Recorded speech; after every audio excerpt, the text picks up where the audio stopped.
Bien. Ce que je viens d'entendre, c'est tout à fait positif pour les personnes qui sont en situation de précarité. Je crois quand même que vous êtes tous ici, sauf erreur de ma part, des professionnels du domaine social, médico-social, et je crois qu'il n'y aurait pas eu ici de personnes en situation de précarité si Géraldine Meyer de l'URIOPS, qui s'assure l'encadrement du conseil représentatif des personnes accompagnées, ne m'avait pas demandé de venir. Alors je crois qu'il y a quand même un problème. Et si vous voulez, c'est vrai que là, peut-être, c'est une réaction épidermique. Et je veux dire, vous avez tous des solutions, vous apportez des solutions aux différents problèmes, et puis c'est vu du point de vue de l'encadrement. Mais si j'ose dire, l'encadré, lui, n'a pas forcément la même vision des choses que vous pouvez avoir. Alors, vous avez indiqué, madame, tout à l'heure, maintenant, c'est quasiment plus un problème, un ordinateur, un smartphone, etc. Certes, mais je peux vous dire, puisque c'est ma situation, que lorsque vous percevez le RSA, c'est-à-dire 470 € par mois, et que votre ordinateur tombe en rade, si j'ose dire, ça vous cause un certain nombre de sueurs froides. Et c'est pas un souci, mais si, c'est un souci. C'est un vrai souci. Moi, je vais vous dire, moi, je dépends de mon ordinateur, car ça me sert à la fois de radio, de télévision et d'ordinateur. Et essayez, avec 470 € par mois, de demander à la FNAC ou ailleurs un crédit pour acheter un ordinateur. Alors, je crois qu'il faut quand même bien se rendre compte que, effectivement, ici, je pense presque tous, vous êtes dans une situation professionnelle qui fait que vous avez un smartphone, voire deux smartphones, le professionnel, le personnel, et que vous avez également un ordinateur chez vous et sur votre lieu de travail. Mais ce n'est pas la situation normale des personnes qui sont en face de vous.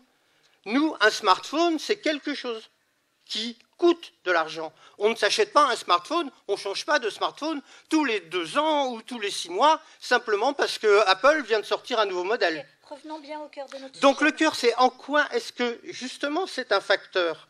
C'est un facteur parce que, si vous voulez, l'accès au matériel est compliqué, l'accès aux connexions Internet est compliqué, et le coût est important. C'est ce que je viens de définir. D'autre part, il y a une autre dimension. L'autre dimension, c'est le facteur personnel. C'est-à-dire que les personnes qui sont dans l'exclusion à l'heure actuelle sont quand même très souvent des personnes qui ont des problèmes au niveau de leur formation, au niveau de leur éducation, et c'est relativement compliqué d'arriver à les former correctement dans le domaine informatique. Moi, je sais que j'habite dans une maison relais à Avignon.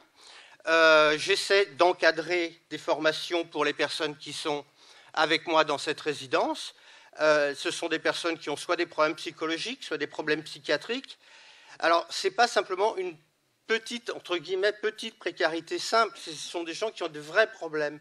Et ces gens-là, ils ont une attitude par rapport au numérique qui est d'abord une attitude fondamentale de méfiance, de défiance.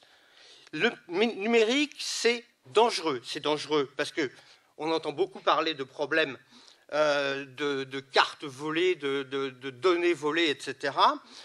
Quand on a un certain bagage, on est capable de mettre en place les dispositifs de protection, on est capable d'évaluer les risques, etc. Pour des personnes qui sont schizophrènes, mais je peux vous assurer que le fait de remplir un formulaire sur Internet, ça leur pose de sacrés problèmes. Donc, si vous voulez, là, il y a toute une démarche à prendre en compte, c'est-à-dire prendre en compte l'humain qui est en face de vous.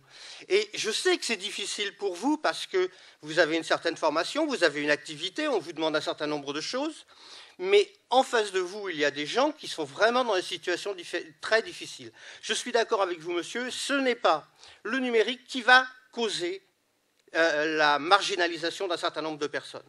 Mais ça peut être un facteur aggravant, et croyez-moi, compte tenu des différents facteurs essentiellement d'ailleurs des facteurs financiers, plus les facteurs individuels des personnes qui sont en face de vous, le fossé va se creuser. Vous ne récupérerez, madame, que les gens qui arriveront le plus facilement à assimiler ce que vous allez leur enseigner.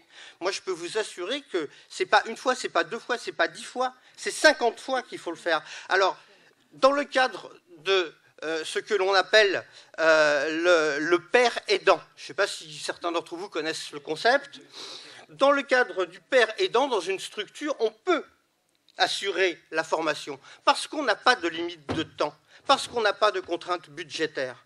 Mais dans la vie, entre guillemets, extérieure, la vie réelle, la situation est infiniment plus compliquée. Et moi, je vois très régulièrement des gens qui vont précisément à la CAF, effectivement, on leur dit, voilà, bon, effectivement, le problème de violation du secret, ça, pas trop chercher à savoir ce qui se passe, mais bon, mais ils y vont une fois, ils y vont 2 fois, et vous savez ce qu'ils font? Ben, ils viennent me voir, moi, parce que quand ils en ont eu assez de demander 1 fois, 2 fois, 3 fois, 10 fois la même chose avec une personne qui leur dit, mais ça fait 10 fois que je vous montre, et ben, ils viennent voir Guy Chauvin, parce que Guy Chauvin, lui, il a le temps.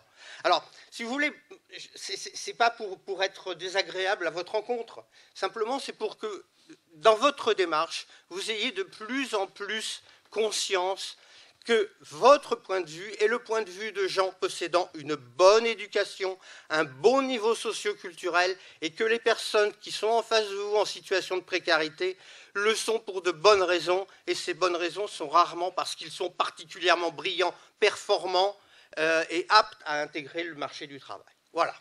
Merci, monsieur. Du coup, je